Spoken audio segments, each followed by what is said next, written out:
Baik, selamat pagi Bapak Ibu. Saya Alfianus Bakti dari EHS PAT Indonesia akan memberikan training bekerja di ketinggian, working at height training.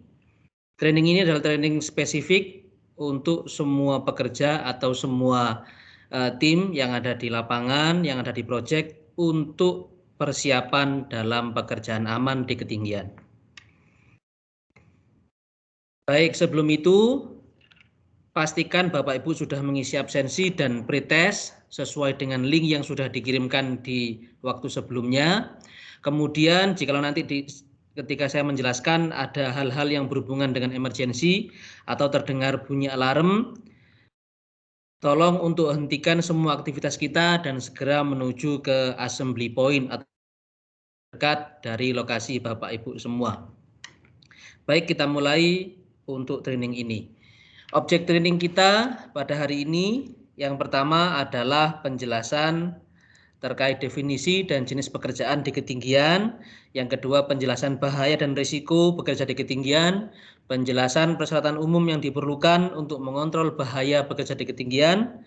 Penjelasan dokumen-dokumen untuk persiapan bekerja di ketinggian. Dan penjelasan semua standar yang berhubungan dengan bekerja di ketinggian. Baik, yang pertama definisi bekerja di ketinggian dapat diartikan sebagai aktivitas bekerja di mana saja, di mana seseorang bisa terluka karena jatuh, bahkan jika berada di atas permukaan tanah atau di bawah permukaan tanah sekalipun. Akses ke dan dari tempat kerja juga diklasifikasikan sebagai pekerjaan di ketinggian. Dan aktivitas di dekat galian atau lubang yang berpotensi orang bisa jatuh ke dalam lubang juga dikategorikan sebagai bahaya pekerjaan di ketinggian. Seperti kita lihat contoh, pekerja yang menggunakan alat angkat angkut seperti ini atau menggunakan alat bantu di ketinggian contohnya tangga atau yang berada dekat dengan lubang galian sehingga orang bisa jatuh masuk ke dalam, dikategorikan dalam bahaya bekerja di ketinggian pula. Tetapi bekerja di ketinggian tidak termasuk dalam berjalan naik atau turun tangga yang permanen di tempat kerja seperti di gambar berikut. Bahaya pekerjaan di ketinggian. Salah satu bahaya pekerjaan di ketinggian sudah pasti adalah jatuh. Jatuh dari ketinggian merupakan penyebab terbesar kematian dan cedera serius. Benda jatuh juga dapat menyebabkan cedera serius atau bahkan fatality, kematian yang bisa menimpa orang yang ada di bawahnya. Jatuh dari ketinggian dapat menyebabkan kematian sudah pasti, cedera leher atau tulang belakang yang menyebabkan cacat permanen atau kelumpuhan, atau bahkan patah-patah tulang, fraktur. Dan benda jatuh juga tentu dapat menyebabkan kematian, kelumpuhan, beberapa patah tulang, atau bahkan cedera dan kepala dan otak cedera. Seperti dalam gambar berikut ya, ini salah satu contoh saja dampak yang terburuk yang dimungkinkan muncul dari pekerjaan di ketinggian di area kerja kita.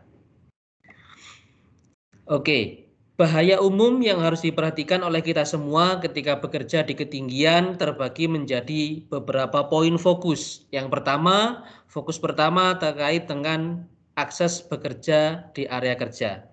Akses area kerja dari titik awal hingga akhir. Apakah di situ lokasinya mudah diakses? Apakah sudah ditentukan lokasi awalnya di mana, lokasi akhirnya di mana? Yang kedua, keamanan dan stabilitas. Apakah area akses kita memang sudah stabil, sudah kokoh, sudah safe untuk dilalui, untuk digunakan untuk bekerja?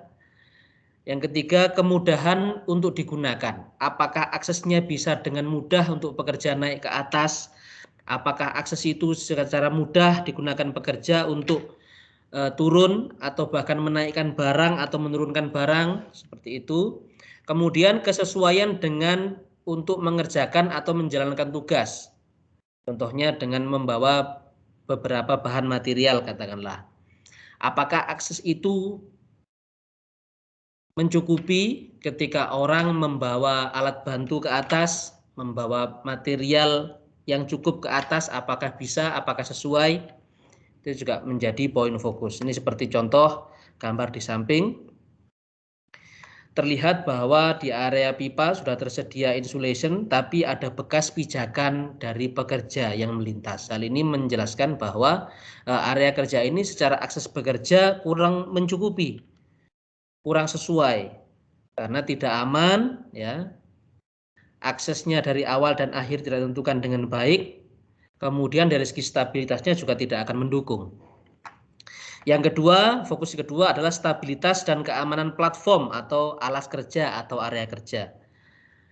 Yang menjadi poin pertimbangan adalah apakah di area tersebut tersedia platform yang sesuai, apakah platform atau area kerjanya tidak sepenuhnya tercakup, tidak mencakup semuanya, tidak menutupi semua area kerja, atau bisa jadi karena area tepinya tidak terlindungi, tidak ada barikade, hard barricade atau railing, ya, sehingga area tepinya tidak tertutup dengan baik. Kurangnya penjagaan yang tepat dalam hal ini adalah menjaga semua bahaya benar-benar tertutup, ya, benar-benar terlindungi sehingga orang tidak bisa akses ke sana untuk area-area yang kritikal. Platformnya tidak aman, tidak stabil. Memang sudah tersedia platform, ya, tetapi platform itu tidak stabil, masih goyah sehingga ketika dipijak oleh pekerja masih bisa bergeser ke kanan atau ke kiri.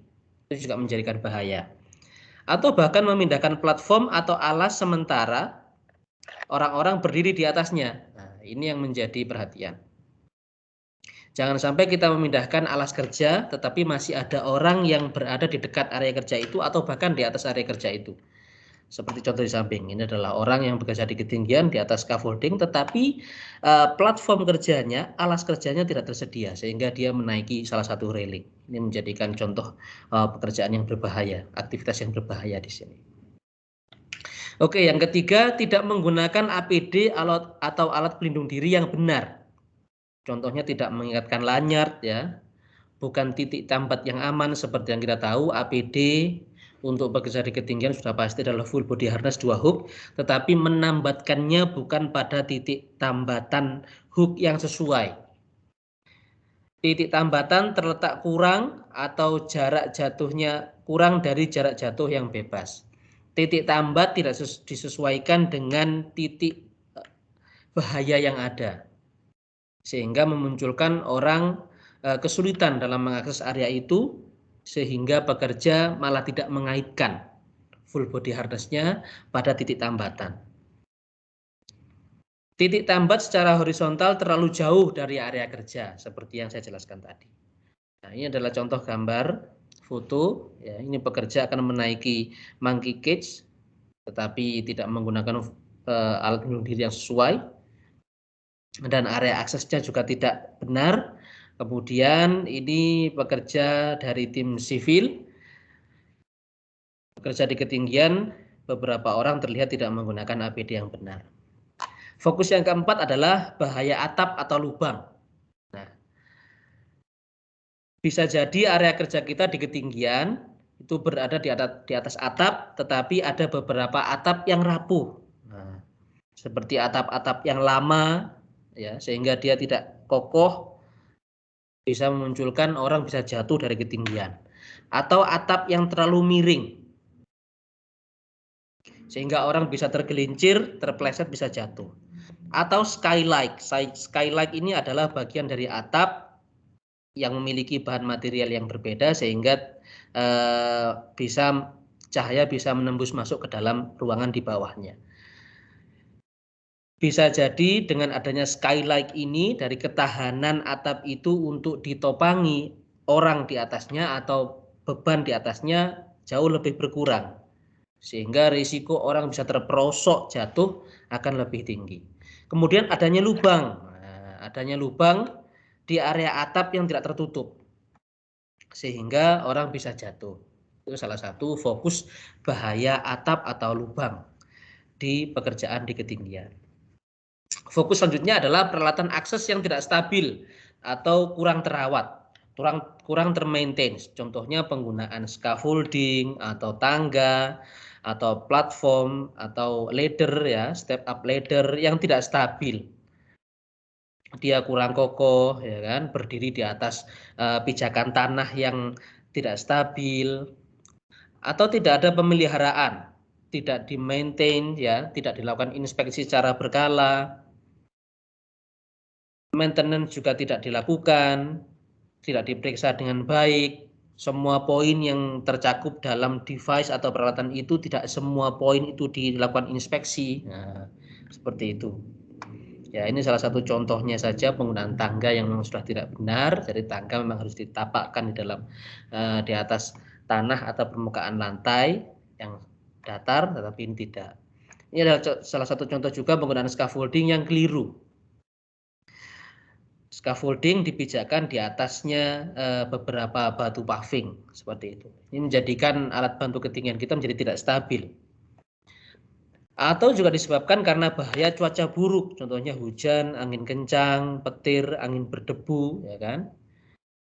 Yang menjadi poin utama pekerjaan di ketinggian adalah pastikan cuaca mendukung untuk aktivitas kita. Jika memang dirasa cuacanya sudah tidak mendukung, mulai ada mendung, mulai ada gerimis, segera hentikan pekerjaan, pastikan kondisi tersebut aman, dan segera turun untuk mendapatkan area yang lebih aman. Selanjutnya adalah potensi material jatuh, baik alat bantu pekerjaan yang jatuh atau material yang akan diaplikasikan di pekerjaan ketinggian itu jatuh. Yang bisa jadi karena struktur yang kurang kuat atau kurang kokoh. Atau bahkan transportasi peralatan, alat bantu kita untuk menaikkan material di ketinggian yang kurang sesuai, sehingga material itu bisa jatuh menimpa orang yang di bawah. Atau housekeeping saat bekerja di ketinggian yang tidak benar, ya. Seperti yang kita tahu sudah pasti bahwa setiap pekerjaan itu selesai, maka housekeeping ya, pembersihan di area kerja harus dilakukan dengan baik. Hari ini untuk menghindari semua benda-benda yang ada di atas bisa jatuh menimpa orang yang ada di bawah. Bisa jadi material sisa pekerjaan kita yang tidak terhousekeeping, tidak dibersihkan, tidak dikembalikan pada tempatnya dengan baik, akan memunculkan bahaya benda jatuh seperti yang saya jelaskan di slide awal tadi. Atau ada fokus-fokus lain, contohnya mengabaikan rekomendasi supplier dari peralatan bekerja di ketinggian itu. Seperti kita tahu ya, penggunaan tangga itu harus dijauhkan dari pijakan yang licin, sudah pasti harus dijauhkan dari air, terutama untuk aktivitas yang menggunakan electrical tool, peralatan listrik. Ya, ini adalah contoh yang keliru, dia menggunakan tangga tapi di atas kolam seperti itu untuk memperbaiki plafon dengan menggunakan handrail. Ya, ini sudah pasti salah, baik dari segi rekomendasi suppliernya. Pekerjaan listrik yang tidak aman, seperti dalam contoh ini. Atau mungkin ada bahaya benda di atas kepala. Maksudnya adalah ada benda-benda lain yang dia berada tepat di atas area kepala kita. Ya. Karena seperti kita tahu, semua akses pekerjaan di ketinggian harus memiliki akses yang baik, yang stabil, ya, yang aman mulai dari awal area hingga akhir area pekerjaan harus aman. Gunanya agar apa? Agar tidak ada bahaya-bahaya dari benda-benda yang ada di sekitar kita yang membahayakan pekerjaan kita, terutama benda-benda yang berada di atas kepala kita. Oke, selanjutnya kontrol risiko bekerja di ketinggian. Yang pertama, sistem pencegahan jatuh. Sistem pencegahan jatuh adalah sebuah sistem atau kumpulan alat dan teknik yang mencegah karyawan atau pekerja itu jatuh. Contohnya, ada pagar pembatas, ya, seperti dalam foto ini. Railing, platform dan lantai yang dibangun dengan benar, yang kokoh, yang stabil, yang mudah diakses oleh pekerja, seperti yang saya jelaskan tadi. Penutup untuk lantai yang terbuka.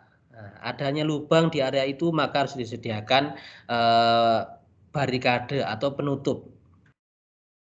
Sementara sistem perlindungan jatuh adalah sebuah sistem atau kumpulan alat dan teknik yang mencegah pekerja itu jatuh dari area kerja. Contohnya lifeline, ya, kemudian full body harness, atau self retracting lanyard, ya, atau yuyu seperti ini. Nanti semua teknis ini akan saya jelaskan di slide di depan. Nah, secara sistematis pendekatan kontrol risiko bekerja di ketinggian terbagi menjadi 5 poin. Yang pertama adalah identifikasi bahaya dulu.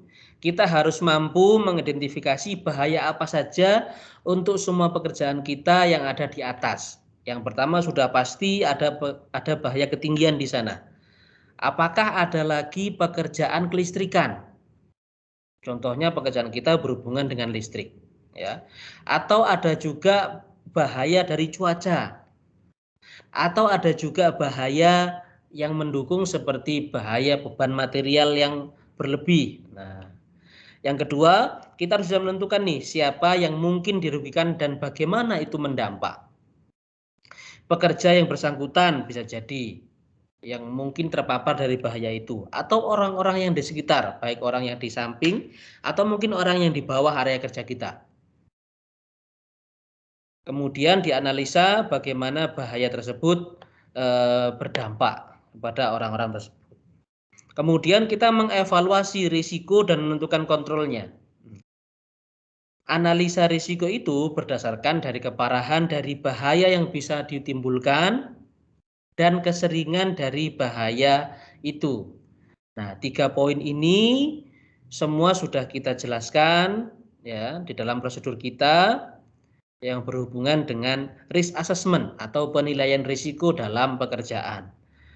Itu menjadi poin penting dalam administrasi sebelum pekerjaan ketinggian untuk menyusun risk assessment atau penilaian risiko, mulai dari identifikasi bahaya, siapa saja yang terdampak, bagaimana bahaya itu mendampak orang-orang tadi, kemudian risikonya seberapa besar dilihat dari keparahan yang ditimbulkan dan keseringan bahaya itu muncul. Dari situ kita bisa menentukan kontrol, ya, mitigasi atau pencegahan yang sesuai, yang spesifik untuk masing-masing bahaya tadi.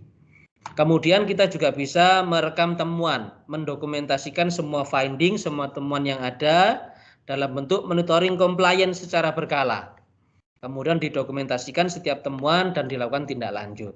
Kemudian perlu peninjauan atau penilaian kembali dan disosialisasikan kepada pekerja yang ada. Review secara berkala dan disosialisasikan kepada pekerja sesuai dengan kapasitasnya masing-masing dalam pekerjaan itu. Itu 5 langkah sistematis dalam kontrol risiko bekerja di ketinggian. Nah, kalau ditinjau dari hierarki pencegahan bahaya, hierarchy of control, ya, terbagi menjadi eliminasi, substitusi, engineering control, administrasi kontrol, dan PPE atau APD.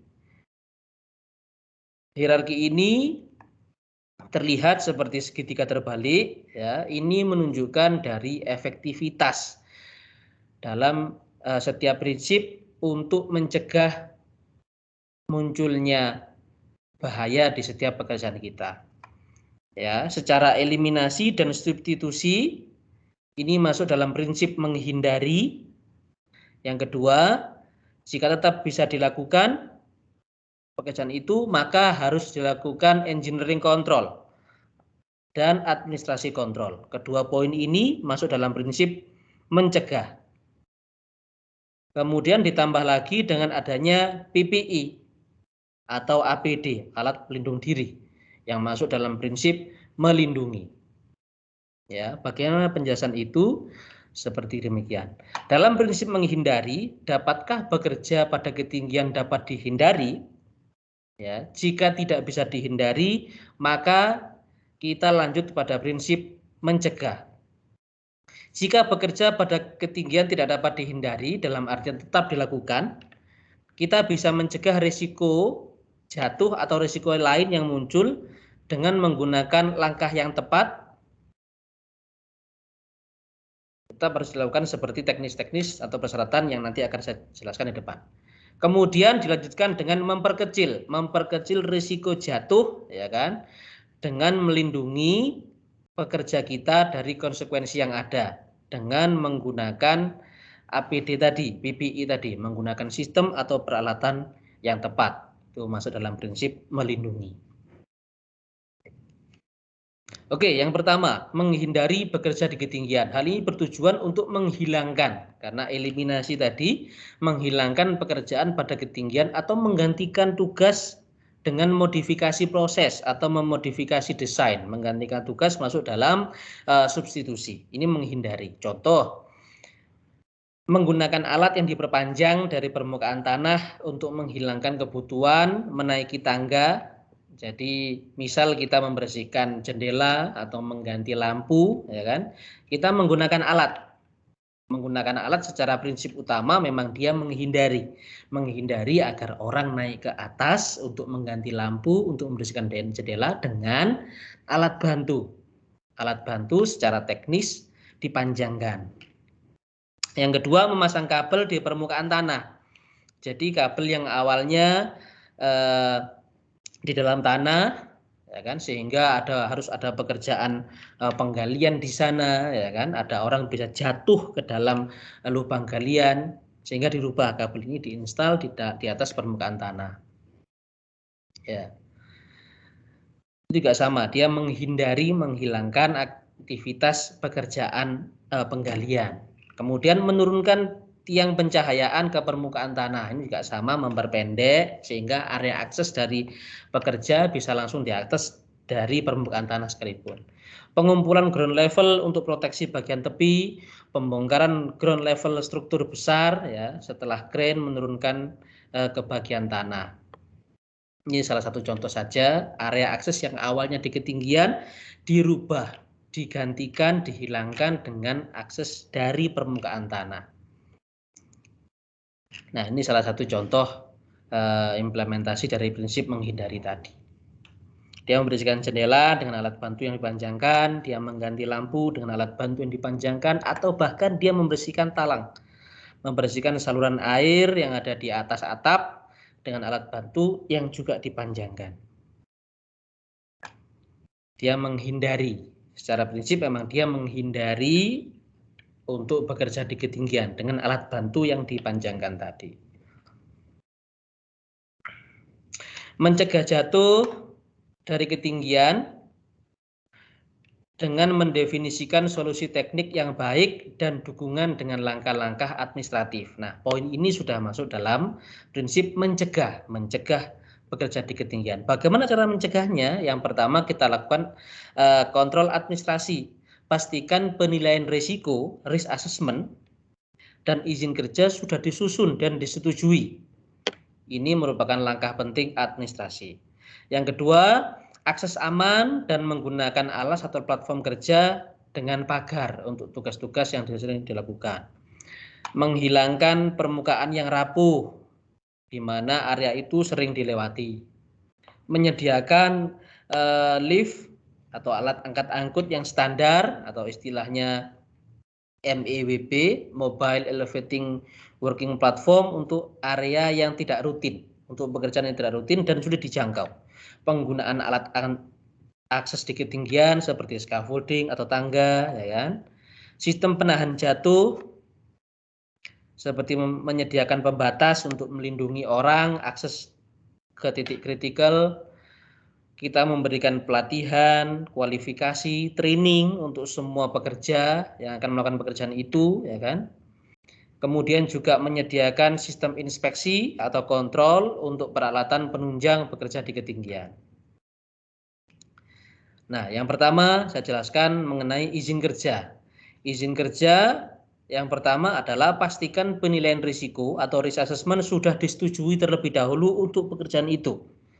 Yang kedua, izin kerja ketinggian digunakan untuk pekerjaan ketinggian yang sifatnya non-rutin. Izin kerja berlaku 1 shift kerja, diajukan oleh supervisor pekerjaan dan ditandatangani yang pertama oleh project officer, EHS champion, dan manajer setempat atau yang mewakili. Yang ketiga, pihak ini berasal dari BAT Indonesia. Dari situ, kesesuaian kriteria sebagaimana tercantum dalam izin kerja harus diverifikasi di area kerja. Harus dicek semua kesesuaiannya, semua poin pengamanan dalam izin kerja harus dicek apakah benar-benar berjalan, apakah benar-benar berfungsi dengan baik di area kerja.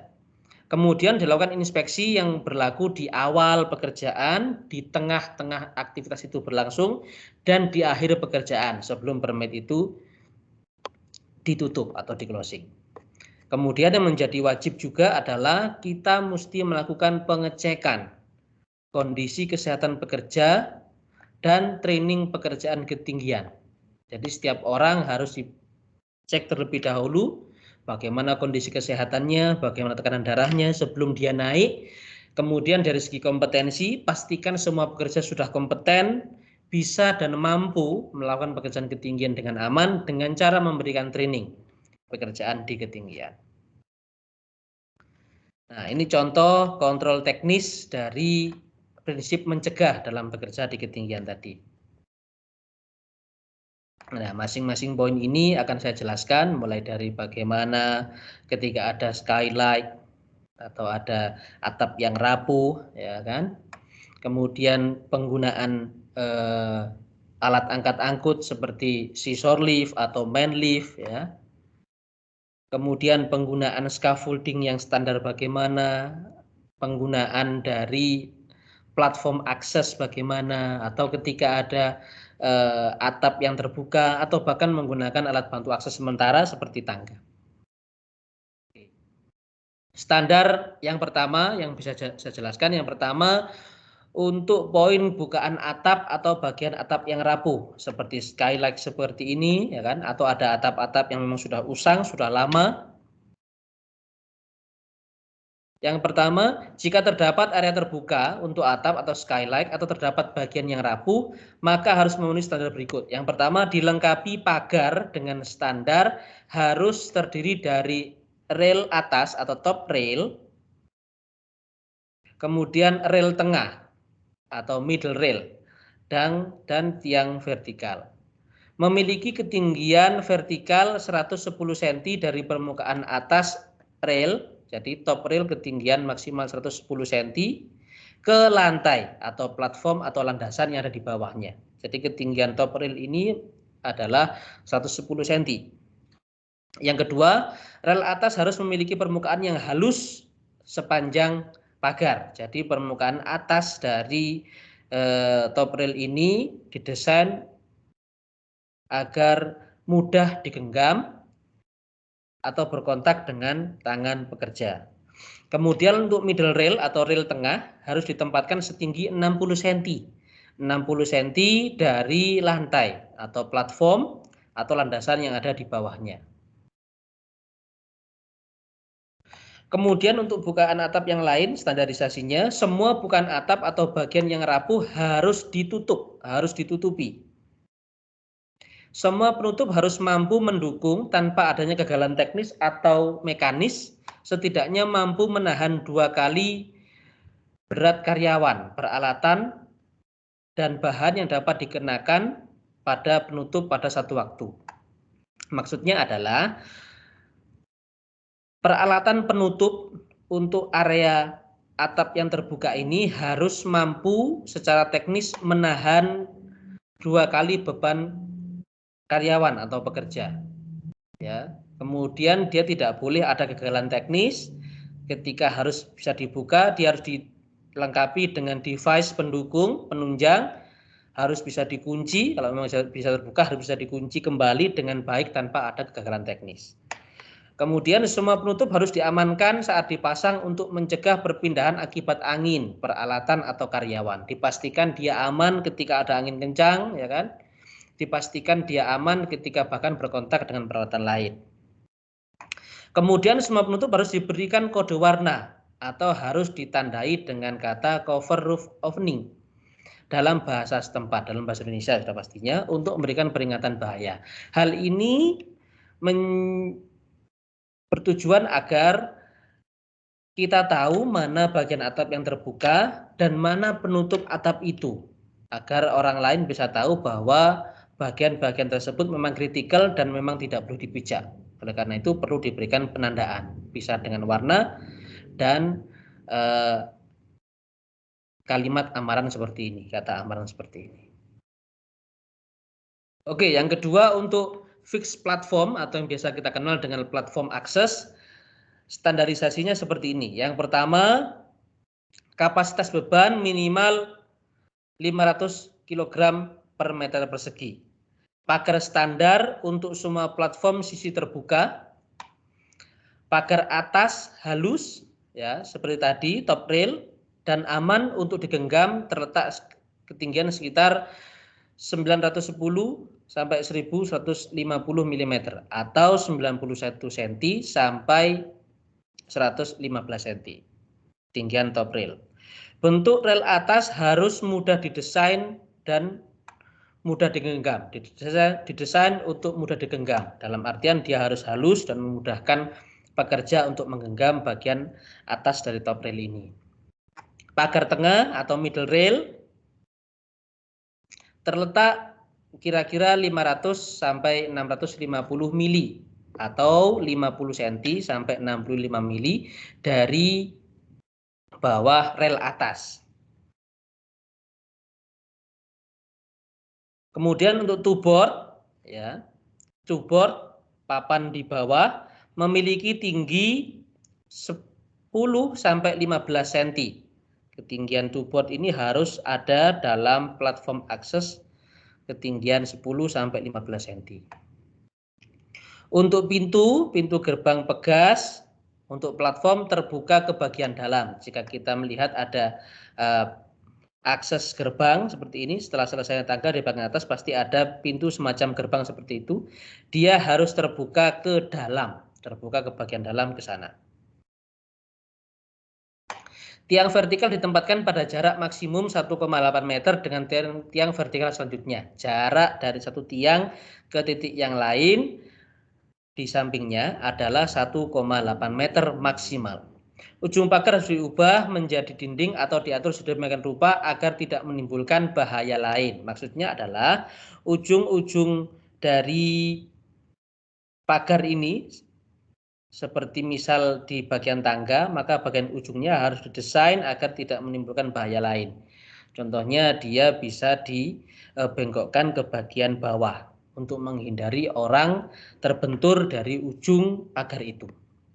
Kemudian disediakan program untuk pemeriksaan rutin, inspeksi rutin dan dijalankan dengan baik sesuai jadwal yang ada dan didokumentasikan. Kemudian untuk Mobile Elevating Working Platform (MEWP), yang pertama harus memiliki pagar standar sama dengan fixed platform di slide sebelumnya tadi. Yang kedua, pelatihan dan kualifikasi pekerja disesuaikan dengan jenis alat angkat angkut yang digunakan sesuai dengan peraturan pemerintah yang berlaku, sesuai dengan peraturan dan peraturan perundangan yang berlaku.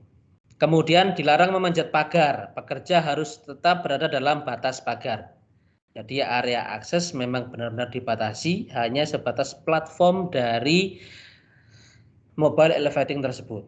Sistem penahan jatuh tidak diperlukan kecuali diminta oleh pabrikan atau penilaian risiko yang sudah disetujui.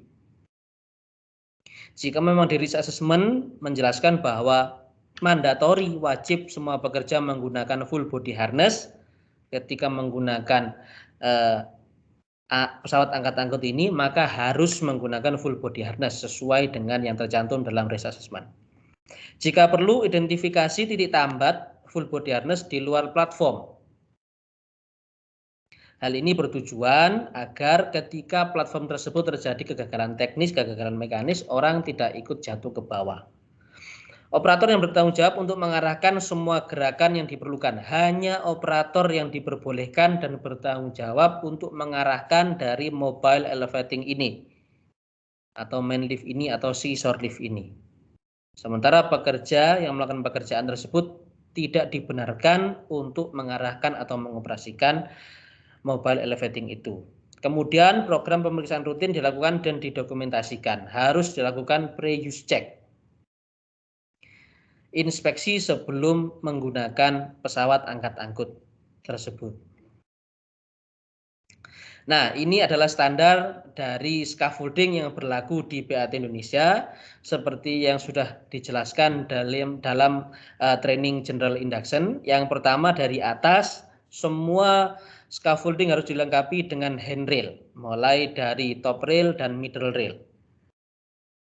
Spesifikasinya dan dimensinya tidak jauh berbeda dengan top rail dalam slide-slide sebelumnya tadi. Handrail, bagian tinggi handrail paling atas adalah 90 sampai 110. Paling atas ini. Kemudian disediakan support untuk scaffolding 3B ke atas. Harus dilengkapi dengan pipa penunjang yang dipasang menggunakan klem. Seperti ini untuk menghindari scaffolding itu roboh. Kemudian untuk catwalk atau platform harus dipasang double platform. Untuk platform pekerja di ketinggian. Harus disediakan two board, papan pengaman pada samping platform tingginya maksimal 15 cm, sama seperti spesifikasi dalam two board di slide sebelumnya. Kemudian untuk cross brace dipasang atau dikaitkan pada lock point pada mainframe.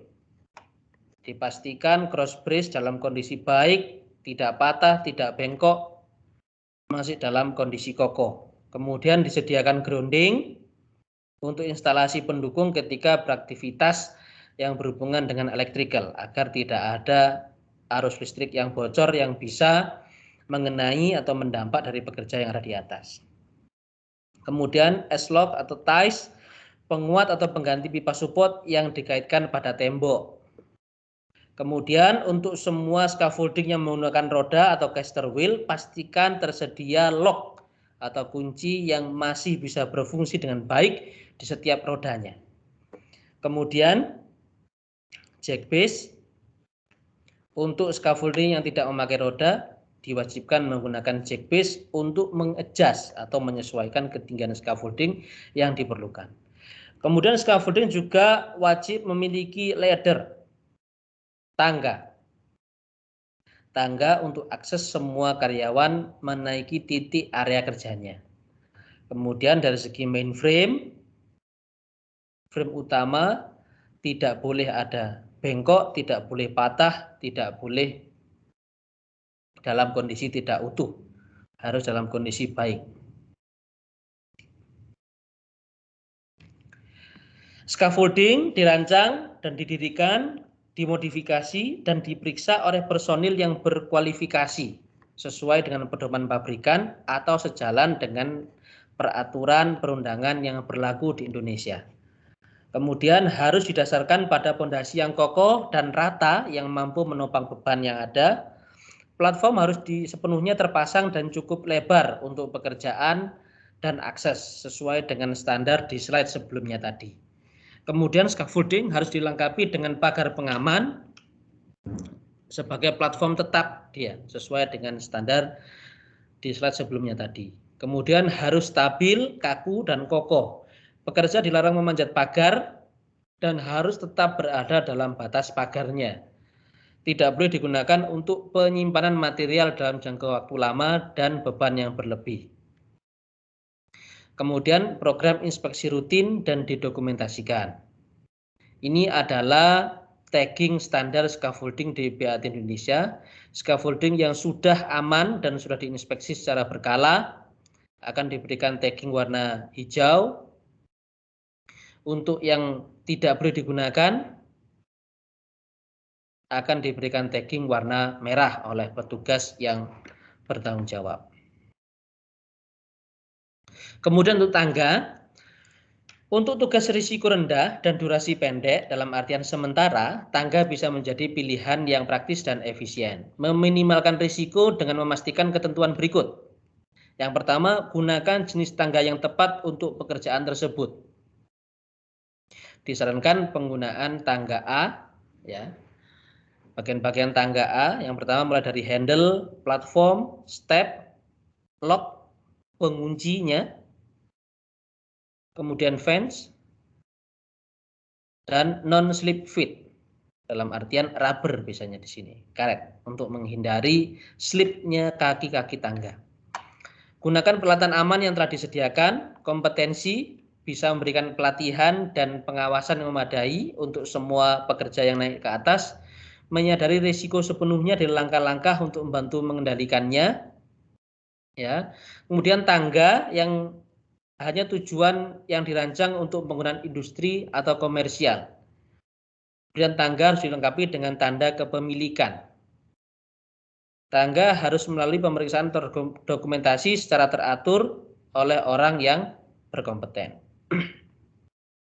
Tangga yang rusak segera dipindahkan, diperbaiki atau diganti.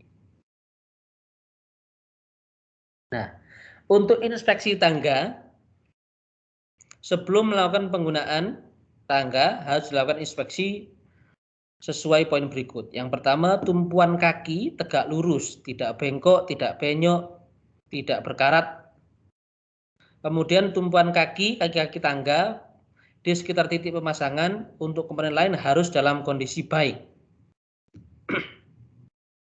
Fixing biasanya paku keling, skrup atau baut tidak hilang, tidak kendor atau berkarat. Maksudnya adalah semua titik join dari dalam tangga semua harus dalam kondisi baik. Baik itu di dalam skrup atau di baut atau di paku keling harus dalam kondisi baik, tidak kendor atau bahkan tidak berkarat.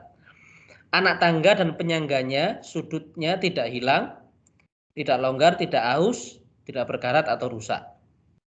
Kait anak tangga tidak hilang, tidak kendur, tidak berkarat, terpasang dengan baik pada kait tumpuan kaki. Bagian kaki tangga atau tutup ujung tidak hilang, tidak longgar, tidak berkarat atau tidak rusak. Ya, bagian kaki tangga terutama di bagian rubber atau karet di bawah kaki tangga. Seluruh anak tangga terbebas dari kontaminan, tidak ada kotoran, tidak ada lumpur, tidak ada cat, tidak ada minyak atau gemuk yang bisa menimbulkan bahaya slip trip atau terpeleset. Kait pengunci jika dipasang tidak rusak, tidak berkarat dan berfungsi dengan baik. Kait pengunci.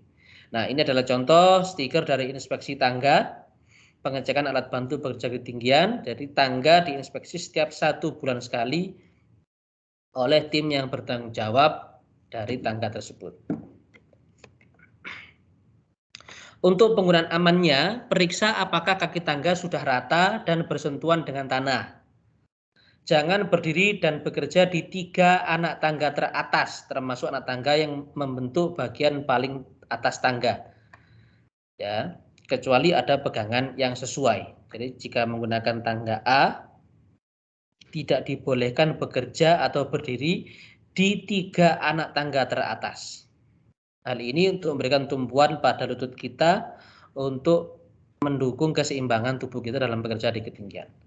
Pastikan semua perangkat pengunci terpasang, usahakan posisi anak tangga menghadap aktivitas kerja dan tidak miring. Maksudnya adalah posisikan tubuh kita sesuai dengan titik kerja kita, tidak boleh kita dalam posisi miring untuk bekerja menggunakan tangga. Cobalah untuk menghindari pekerjaan yang menimbulkan beban di samping, seperti pengobaran samping melalui bahan padat. Seperti ini. Oke, selanjutnya, pegang dan menghadap anak tangga saat naik turun. Jangan pernah melampaui jangkauan dari tangga kita. Pastikan cukup panjang dan cukup tinggi untuk tugas-tugas kita di ketinggian. Sandarkan bagian atas tangga pada penyangga yang kokoh. Posisikan pada rasio 1:4. Maksudnya 1 unit keluar untuk setiap 4 unit ke atas. 1 unit bagian keluar dari tangga, dari dinding disandarkan dengan rasio 4:4 dengan titik tangga paling atas yang bersentuhan dengan dinding. Hindari membawa beban apapun di tangan ketika menaiki tangga. Amankan dan stabilkan tangga dengan diikat atau dipijak oleh orang kedua, orang yang lain. Jangan memindahkan atau memperpanjang tangga sambil berdiri di anak tangga. Tidak dibenarkan memindahkan tangga jika berdiri di atasnya. Jangan bekerja dari ketiga anak tangga teratas. Tangga diperpanjang setidaknya 1 meter, ketiga anak teratas di atas tempat kerja Anda.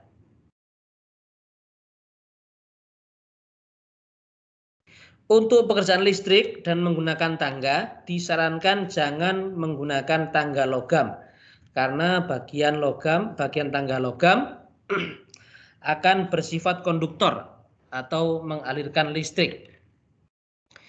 Gunakan hanya serat karbon non-konduktif atau tangga berinsulasi serupa. Jangan menangani atau menempatkan tangga di dekat saluran listrik langsung atau di atas kepala.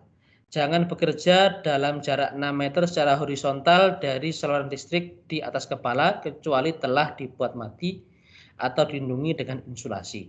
Yang poin terpenting adalah dipastikan semua pekerjaan di ketinggian yang menggunakan tangga untuk pekerjaan listrik, tangga dilengkapi dengan rubber di bagian bawah. Nah, ini adalah contoh tangga yang tidak lolos inspeksi. Di sini terlihat bagian penyangga dari anak tangga, fixing point-nya kondisi tidak baik, kemudian bagian pegangan atau penyangga tangga kondisi bengkok, atau ada bagian ujung tangga yang memiliki poin bahaya lain. Ada sisi terbuka, ada ujung tajam, menjadikan tangga ini tidak lolos inspeksi. Semua tangga yang tidak lolos inspeksi harus segera diperbaiki atau diganti dengan unit yang baru. Oke, kita masuk dalam prinsip melindungi sekarang. Melindungi pekerja dari bahaya bekerja di ketinggian. Poin ini merupakan opsi terakhir jika ada kontrol lain yang tidak mungkin untuk dilakukan dan kurang praktis, kurang efisien dilakukan. Gunakan sistem dan peralatan yang sesuai untuk melindungi orang dari bahaya jatuh. Contoh teknisnya adalah penggunaan APD seperti full body harness, penggunaan tali pengikat atau lanyat yang benar, kemudian snap hook atau karabiner atau device kaitnya, anchorage point atau titik tambatan atau titik jangkar istilahnya, kemudian lifeline atau safety net. Ini contoh dalam implementasi poin melindungi. Oke, ini standar alat pelindungan atau alat pelindung diri. Yang pertama untuk full body harness, seperti yang sudah kita tahu, full body harness standar untuk pekerjaan di ketinggian di BAT Indonesia adalah menggunakan 2 hook dan 2 tali hook atau lanyard hook double. Kemudian full body harness harus bisa mendistribusikan tekanan atau kekuatan tubuh dari jatuh. Maksudnya adalah harus terikat mulai dari bagian pundak, dada, bagian atas perut, kemudian bagian pangkal paha. Semua harus bisa terikat dengan baik dengan full body harness kita. Untuk lanyard, tali fleksibel yang digunakan untuk mengamankan pemakai sabuk pengaman ke seluruh tubuh ke titik aman. Gunakan lanyard ganda untuk peredam kejut. Kait pengunci ganda atau karabiner diperlukan ketika dia mau instalasi dari bagian D-ring tadi. Panjang 1,2 meter untuk jarak jatuh bebas pendek. Digunakan dengan left line atau anchorage point yang fix atau yang tetap. Ditambahkan pada left line atau anchorage point. Nah, ini contoh harness yang tidak lolos dalam inspeksi. Contohnya bagian lanyardnya koyak dari samping, kemudian dia ada bekas kontak dengan benda padat yang lain, kemudian dari tali hooknya sudah koyak atau bekas terkikis dengan benda tajam lain, atau dia terkontaminasi dengan material kimia atau benda kimia yang lain, yang sehingga dia bisa merusak dari serat-serat material yang digunakan dalam harness ini. Ini tidak menjadikan dia tidak lolos inspeksi, ya, harus diganti dengan APD harness yang baru. Kemudian untuk contoh selanjutnya adalah self retracting lanyard atau yang biasa kita sebut yoyo, merupakan lanyard dengan sistem bawaan pemutus aktivasi cepat. Bekerja mirip dengan sabuk pengaman, cocok untuk bekerja di tempat kerja vertikal, batasi jarak jatuh bebas hingga inci. Maksudnya adalah device ini cocok untuk digunakan di titik area kerja yang kritikal, yang sangat terbatas, sehingga tidak dimungkinkan instalasi lifeline atau point device yang lain lebih aman, bisa menggunakan self retracting lanyard atau yoyo ini. Kemudian untuk anchorage point, titik tambat atau titik jangkar merupakan titik aman untuk mengaitkan lanyard dan lifeline. Dipasang dan diinspeksi oleh teknisi yang berkompeten dan pengalaman. Contohnya seperti ini, ada yang sistemnya sistem lock.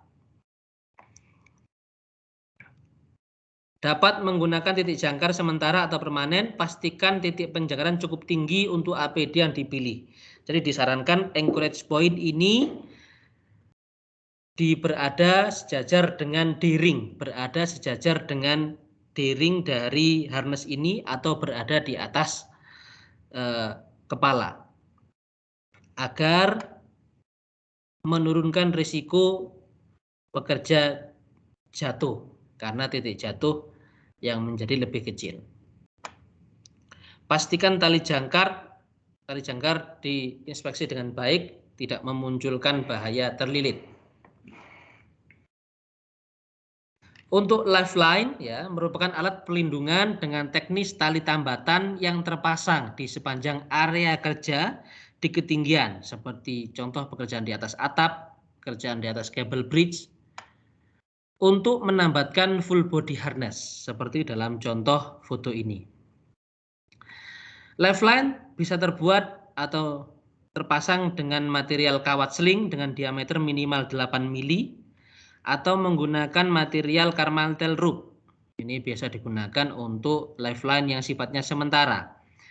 Carmantel rope berdiameter minimal 12 mili. Lifeline harus ditambatkan pada tiang vertikal dengan titik tumpuan tambat maksimal 6 meter dari satu tiang ke tiang selanjutnya. Tiang vertikal satu dengan tiang vertikal kedua yang ada di sampingnya, dia berjarak maksimal 6 meter. Dilakukan uji beban sebelum digunakan dengan beban buatan setara berat manusia. Uji coba jatuh tertambat pada lifeline. Maksudnya adalah lifeline sebelum digunakan pastikan sudah diuji terlebih dahulu.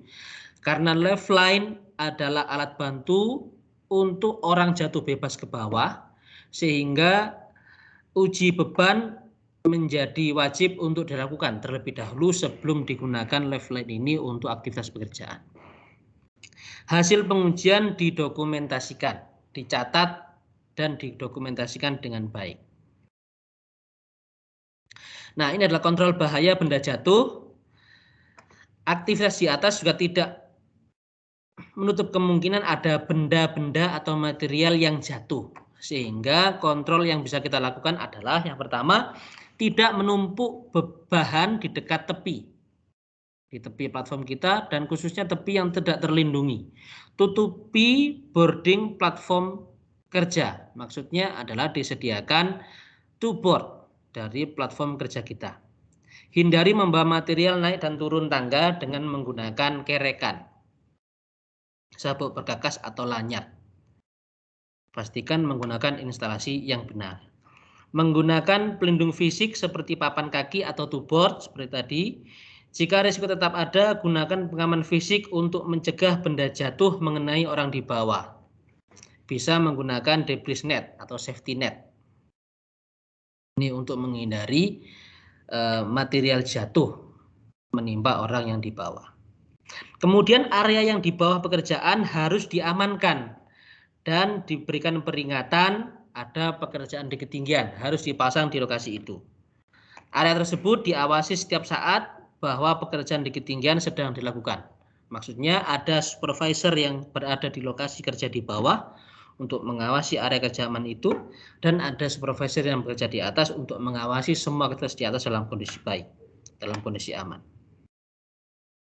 Hanya mereka yang diberi wewenang khusus yang boleh memasuki area tersebut dan menggunakan safety helm.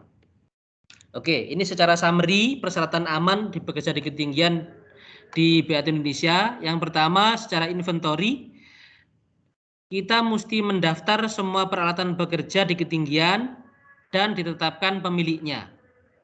Pemeriksaan rutin, mulai dari nama pemeriksa dan tanggal pemeriksaan ditulis dengan baik. Segera ganti peralatan yang tidak layak, akses terbatas, dan orang yang tidak berwenang.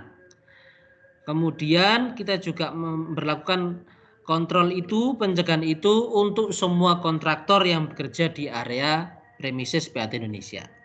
Kemudian dari segi kualifikasi atau training, pemberian pelatihan khusus untuk pekerja yang bekerja di ketinggian menjadi wajib, mandatori. Pelatihan mencakup teori dan kerja praktek. Kemudian kualifikasi terdokumentasi secara teoritis dan praktis.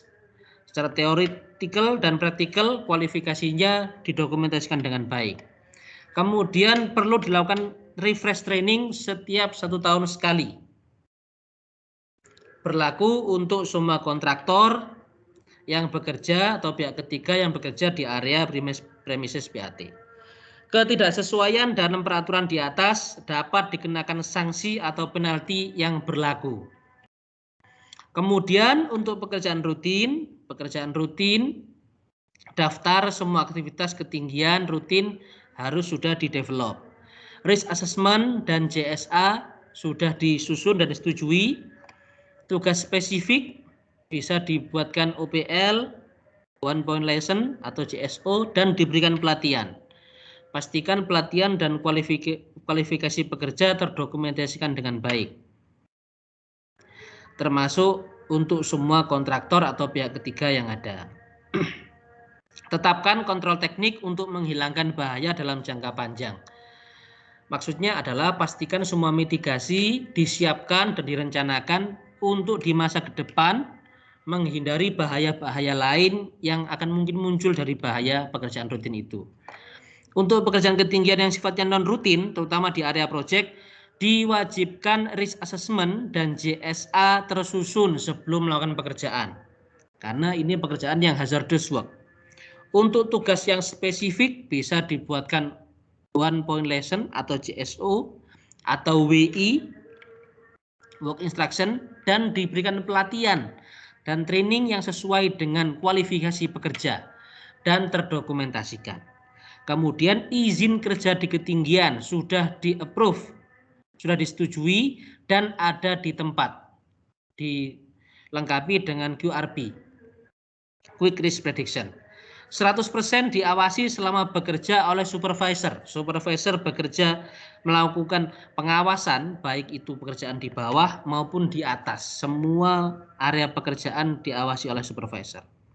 Kontrol yang sama seperti di atas berlaku untuk semua pihak ketiga yang bekerja di area premises BAT. Peraturan di atas jika tidak dipenuhi bisa dapat dikenakan sanksi atau penalti kepada masing-masing tim yang bersangkutan. Kemudian untuk izin kerja khusus untuk bekerja di ketinggian. Izin kerja bekerja di ketinggian menjadi mandatori untuk semua pekerjaan di ketinggian. Hanya berlaku 1 shift, diisi dan ditandatangani oleh pemilik di site tersebut, di area tersebut, di area bekerja. Beri nama orang yang melakukan pekerjaan di ketinggian di permit itu. Kemudian diotorisasi oleh line manager di atas pemilik tugas atau task owner. Kemudian yang terakhir adalah memberitahukan kepada IHS BAT dengan menyerahkan kopi dari permit atau izin kerja tersebut untuk diarsipkan kembali oleh IHS BAT Indonesia.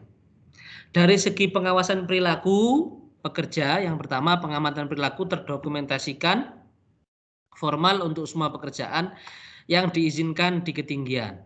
Dilakukan oleh line manager atau orang yang ditunjuk, kontrol tambahan oleh tim IHS, terjadwal atau tidak terjadwal. Maksudnya adalah kita bisa melakukan pengawasan perilaku kepada semua pekerja yang ada di lokasi kerja, bisa terjadwal atau tidak terjadwal, baik dari segi patrol atau aktivitas inspeksi yang lain. Kemudian pengamatan dibagikan kepada pemilik tugas dan dikonversi ke rencana tindakan. Semua temuan dalam patroli itu, dalam inspeksi itu, disusun action plan untuk menutup gap yang ada. Yang menjadi perhatian adalah semua persyaratan dan standar sudah dijelaskan di depan tadi. Ketidaksesuaian implementasi di lapangan sesuai dengan persyaratan ini akan dikenakan sanksi atau penalti sesuai peraturan yang berlaku. Baik, itu saja materi training dari saya. Kurang lebihnya mohon maaf. Terima kasih atas partisipasi dari Bapak Ibu semua. Untuk teknis selanjutnya akan dikembalikan kepada moderator. Terima kasih. Selamat pagi. Assalamualaikum warahmatullahi wabarakatuh.